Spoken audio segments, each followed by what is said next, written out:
Welcome back. You're watching The Money Show with me, Kavita Thapliyal. Now, it was only a few months back that bank locker holders were asked to sign revised locker agreements. Now, banks are reaching out to their locker holders, even those who had complied with this requirement once again. So, why are banks asking customers to sign revised locker agreements? Will it help in enhancing the safety of your bank locker? Let's discuss all of this with Pankaj Mathpal, MD, Optima Money Managers. Pankaj, good evening and welcome to the show. So, what exactly has happened? Because just few months back we had seen bank locker owners signing a revised agreement, and it seems that now RBI has released some new guidelines and they have come up with new rules and a new set of things, especially from the bank side, that they need to take care of. What is the change and why? Kavita, good evening. This revised agreement is based on the model agreement of Indian Banks Association. Basically, as per RBI guideline, the agreement has to be something which takes care of locker users as well as the banks, because the responsibilities and their liabilities should be clarified. Earlier, the lockers means locker user and banks. It was a different agreement, means banks were custodian of the lockers. But now in the revised agreement, it is basically a leasing agreement. So there's a leaser and leasee. So now it's like leasee is paying rent and they are availing that facility. So as long as they keep paying rent, they can use it. So first thing is that to define the role and responsibilities and liabilities. And second thing, in addition to this, RBI has clarified that banks, because now they are no more custodian, basically, they are leaser. So what can be kept in lockers, what cannot be kept, what is allowed, what is not allowed. So these things are defined. And I think it is in the interest of both, because once the responsibilities, liabilities are set, so there are lesser chances of dispute between users and banks. So, Pankaj, has there been an incident that triggered this? Because what's been reported is that some bank, inadvertently opened a customer's locker, and that's how the issue came into light. What's the story? See, exactly. See, what happens that if, for example, customer has not paid rent for a long time, and then banks opened the locker and that they had this power. But now as well, means they can open the locker, but only in the presence of customer. That has been clarified in this. So if they have any doubt that any unallowed things have been kept in the locker, because lockers are meant only for jewelry and documents. So cash or any illegal things or drugs, etc., are not allowed. Though, means ethically it was never allowed, but it is now specifically mentioned in the agreement that what is allowed and what is not allowed. So in such case, if bank has any doubt on any activity, so in that case, in the presence of a customer, they can inspect the locker. So these things are there, that which things have been clarified in the agreement. That's it.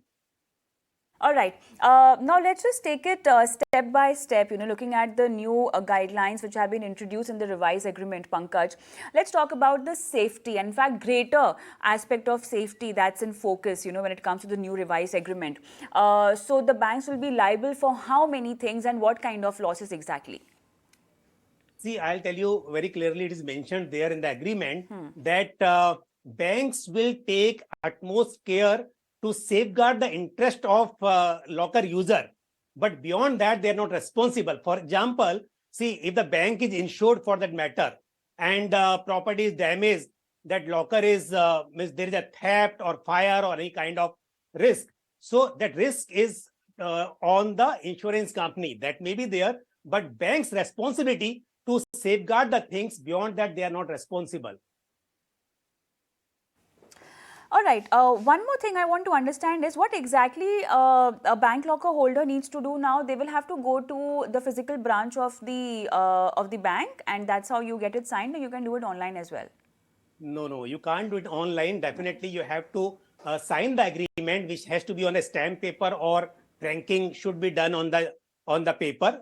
And second thing here important, because the although the deadline is 31st December 2023, but RBI has asked the banks that at least 50% of the locker user should sign the agreement before 30th of June, and at least 75% of the customers should complete this process by 30th of September and 100% by 31st December. So that is why these days these locker users are getting SMSs or calls from the banks to complete this process, because as I said, 30th June is approaching and 50% work has to be completed before that.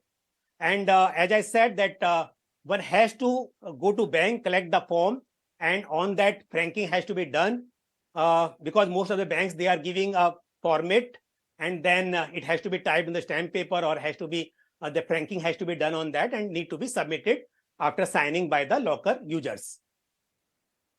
About the rent that will be deducted? See, rent is always the same thing, that you have a bank account in the same bank, and from your account that amount is debited.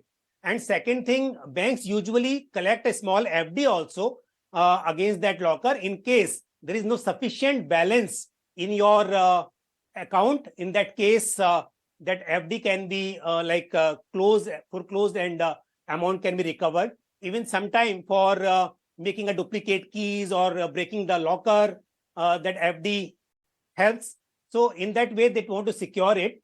But ultimately, that money is usually debited from your saving account, which is linked to that locker. What about the fixed deposit that will be offered with the locker? See, as I said, that minimum amount means they ask for. So these days, I'll tell you very frankly, sometimes banks ask for the bigger amount, because when the customer needs locker and there are less number of lockers. So I have some experience this kind of, that banks ask for fixed deposit, and even they insist to buy insurance policies in lieu of locker, which is not official things, but it is very common practice. But what I was talking about, the small FD, that is only to recover the rent in case that there is sufficient balance in your savings account, or maybe that locker needs to be broken. In such case, that FD is required. Now, a lot of time people have documents, most of Indians usually use lockers to keep their jewelry. What happens in case of loss? How will you be compensated? Will it be the value of the content that's there in the locker? Anything revised on these aspects, on these lines?